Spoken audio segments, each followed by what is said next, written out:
కానీ ఈ డబ్బుతో హర్ష మేర ఏం చేస్తున్నాడు? షేర్స్ రిగ్గింగ్ చేస్తుంటారు సార్.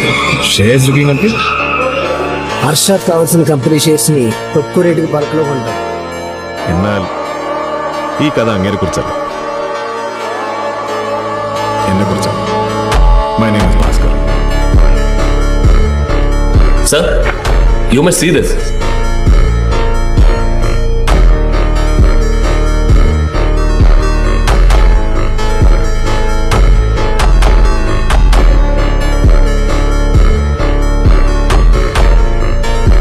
ഒരു സാധാരണ ബാങ്ക് എംപ്ലോയിയുടെ അക്കൗണ്ടിൽ 100 കോടിയോ